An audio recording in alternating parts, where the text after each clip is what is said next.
Telugu cinema ముఖ చిత్రాన్ని మార్చేసి తెలుగోడి గొప్పతనాన్ని ప్రపంచ వ్యాప్తంగా చాటి చెప్పిన బాహుబలి సినిమా రిలీజ్ అయి నిన్నటితో 10 సంవత్సరాలు అయితే దాటింది. బాహుబలి పార్ట్ 1 రిలీజ్ అవ్వక ముందు మన తెలుగు సినిమాలలో హైయెస్ట్ కలెక్ట్ చేసిన సినిమా ఏంటంటే మన పవన్ కళ్యాణ్ గారు అత్తారింటికి దారేది సినిమా అన్నమాట. అప్పట్లో 75 కోట్ల షేర్ అయితే కలెక్ట్ చేసి ఆ సినిమా ఇండస్ట్రీ హిట్ గా అయితే నిలిచింది. మీరు ఇక్కడ ఒక పాయింట్ అయితే గుర్తుపెట్టుకోండి, బాహుబలి పార్ట్ 1 షూటింగ్ స్టార్ట్ అయ్యే టైంకి మన తెలుగు సినిమా హైయెస్ట్ కలెక్టెడే 75 కోట్లు అన్నమాట. కానీ బాహుబలి సినిమాకి వీళ్ళు ఫస్ట్ వేసుకున్న బడ్జెట్టే దాదాపు 100 కోట్లు. ఇంకా ఈ సినిమా యొక్క ప్రీ ప్రొడక్షన్ పనులన్నీ పూర్తయ్యి సినిమా షూటింగ్ కి వెళ్లే టైంలో ఈ సినిమా కథ బాగా పెద్దదైపోవటం వల్ల 2 పార్ట్స్ గా ఈ సినిమాని తీయాల్సి వచ్చింది. ఫస్ట్ పార్ట్ కే దాదాపుగా బడ్జెట్ 200 కోట్లు అయితే దాటిపోయింది. మీరు ఇక్కడ ఒకటి అర్థం చేసుకోండి, ఇండస్ట్రీ హిట్ సినిమానేమో 75 కోట్లు, వీళ్ళు ఈ సినిమాకి పెడుతున్న బడ్జెట్ ఏమో 200 కోట్లు. ఇప్పటి వరకు ఒక్క తెలుగు సినిమా కూడా 100 కోట్ల షేర్ అయితే కలెక్ట్ చేయలేదు. ఇక్కడ వీళ్ళు ఎంత పెద్ద రిస్క్ తీసుకున్నారో ఒక్కసారి అయితే ఆలోచించండి. అలాగే ఈ సినిమా హీరో ప్రభాస్ గారి మీద కొంతమంది ఏమని కామెంట్ చేస్తారంటే, మీ వాడు బాహుబలి సినిమాతో లాటరీ కొట్టాడ్రా, చాలా లక్ బాగా ఉంది, దానివల్ల బాహుబలి సినిమా హిట్ అయ్యి మీ ఓడి రేంజ్ మారిపోయిందిరా అని చాలా ఈజీగా తీసి పడేస్తారనమాట. వాళ్ళని నేను అడిగేది ఏంటంటే, ఆ లాటరీ టికెట్ మీరు ఏమైనా కొనిచ్చారా? ఒకవేళ అలాంటిది ఏమైనా దొరికితే మీరు కూడా ఒకటి తీసుకుని మీ లైఫ్ ను మార్చేసుకోండి. ఓకే, నేను కూడా ఒప్పుకుంటా, నిజంగానే బాహుబలి సినిమా వల్ల ప్రభాస్ గారి రేంజ్ మారిపోయింది, ఆయన కెరియర్ గ్రాఫ్ కూడా మారిపోయింది, ఆయన ఏమో పాన్ ఇండియా హీరో అయితే అయిపోయాడు. కానీ ఇక్కడ బాహుబలి సినిమా వల్ల ప్రభాస్ గారు పాన్ ఇండియా హీరో అయ్యారు అంటున్నారు, కానీ అసలు ప్రభాస్ గారు లేకపోతే బాహుబలి సినిమా వచ్చేదే కాదు. ఈ మాట చెప్పింది నేను కాదనమాట, స్వయానా రాజమౌళి గారే ఏకంగా బాలీవుడ్ మీడియా ముందే ప్రభాస్ గారు లేకపోతే బాహుబలి సినిమానే లేదని ఆయన అయితే ఓపెన్ స్టేట్మెంటే ఇచ్చాడు. 2013లో ప్రభాస్ గారి మిర్చి సినిమా అయితే రిలీజ్ అయింది. దాని తర్వాత 2015లో బాహుబలి పార్ట్ 1 అయితే రిలీజ్ అయింది. దాని తర్వాత 2017లో బాహుబలి పార్ట్ 2 అయితే రిలీజ్ అయింది. అంటే దగ్గరగా ఆ రోజుల్లో ప్రభాస్ గారు ఒకే సినిమాకి 4 సంవత్సరాలు అయితే ఇచ్చాడు. పోనీ 4 సంవత్సరాలు కాదు, బాహుబలి పార్ట్ 1 వరకే మనం అయితే మాట్లాడుకుందాం, 2 సంవత్సరాలు అయితే ఆయన అయితే ఇచ్చాడు. ఇప్పుడు పార్ట్ 1 హిట్ అయింది కాబట్టి సరిపోయింది. ఒకవేళ పార్ట్ 1 ఫ్లాప్ అయి ఉంటే, పార్ట్ 1 గనక ఫ్లాప్ అయి ఉంటే ప్రభాస్ గారి కెరియర్ తో పాటు రాజమౌళి గారి కెరియర్ కూడా చాలా అంటే చాలా కష్టాల్లో పడేది. ఎందుకంటే అప్పట్లో మన తెలుగు సినిమా హైయెస్టే 75 కోట్లు అనమాట. అలాంటిది ఈ సినిమాకి పెట్టిందే 200 కోట్లు.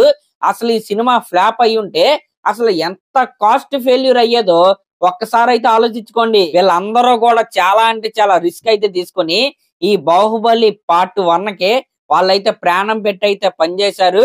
ఆ సినిమా హిట్ అయిన తర్వాత దాని నుండి వచ్చే ఫ్రూట్స్ ఏవైతే ఉన్నాయో ఆ ఫ్రూట్స్ ని ఇప్పుడు తెలుగు ఇండస్ట్రీలో ఉన్న ప్రతి ఒక్కరూ కూడా అనుభవిస్తున్నారని నేనైతే చెప్తాను. ఇంకా చెప్పాలంటే బాహుబలి పార్ట్ 1 పైన ఉన్న ఎక్స్పెక్టేషన్స్ కి ఆ సినిమాకు ఉన్న క్లైమాక్స్ కి మన తెలుగులో నెగిటివ్ టాక్ తో అయితే ఆ సినిమా అయితే స్టార్ట్ అయింది. కానీ బాలీవుడ్ లో అయితే యునానిమస్ పాజిటివ్ టాక్ అయితే వచ్చిందనమాట.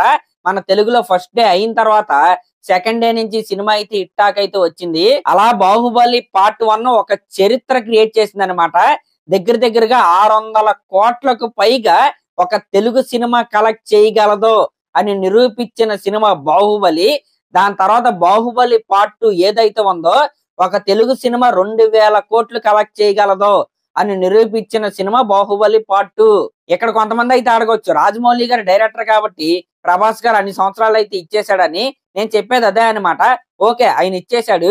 ఒకవేళ బాహుబలి సినిమా ఫ్లాప్ అయి ఉంటే ఒక్కసారి అయితే మీరు ఊహించుకోండి, ప్రభాస్ గారు తీసుకున్నది అంత పెద్ద రిస్క్. పైగా ఈ సినిమా షూటింగ్ జరుగుతున్నప్పుడు 4 సంవత్సరాలు ప్రభాస్ గారు అసలు ఎంత కష్టపడి ఉంటాడు.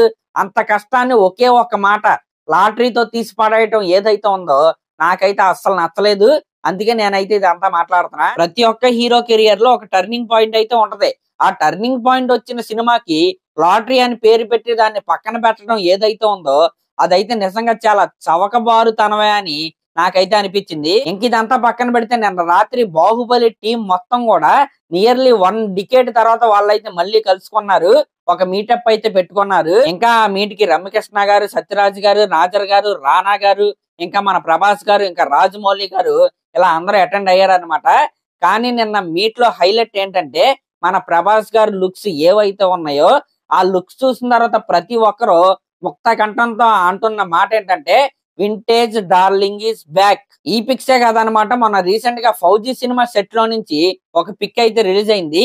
ఆ పిక్స్ లో కూడా ప్రభాస్ గారి లుక్స్ ఏవైతే ఉన్నాయో నిజంగా చాలా అంటే చాలా బాగున్నాయి. ఈ విధంగా నిన్నటితో తెలుగు సినిమా యొక్క దశ దిశను మార్చేసిన బాహుబలి సినిమా రిలీజ్ అయ్యి 10 సంవత్సరాలు అయితే గడిచిందనమాట. అయితే ఈ 10 సంవత్సరాలు గడిచిన సందర్భంగా ఈ బాహుబలి పార్ట్ 1 అలాగే బాహుబలి పార్ట్ 2 అయితే కలిపి అక్టోబర్ 31న వీళ్ళైతే రీ రిలీజ్ అయితే చేస్తున్నారు. మరి అప్పట్లో ఎవరైనా థియేటర్ లో మిస్ అయ్యి ఉంటే ఈసారి అయితే చూసాండి అనమాట. మామూలుగా ఉండదు యూఫోరియా. ఇంకా నేను బాహుబలి పార్ట్ 2 గురించి ఒక విషయం అయితే చెప్పాలి. ఆ సినిమా రిలీజ్ అయిన ప్రతి రాష్ట్రంలో కూడా ఆ సినిమా ఇండస్ట్రీ అయితే అయింది. కానీ ఒకే ఒక రాష్ట్రంలో అయితే మిస్ అయింది. ఆ రాష్ట్రం ఏంటో మీకు తెలిస్తే కింద కామెంట్ అయితే చేయండి. అలాగే మన ఛానల్లో కనుక ఫస్ట్ టైం చూస్తున్నట్టయితే ఖచ్చితంగా సబ్స్క్రైబ్ చేసుకోండి. Thank you.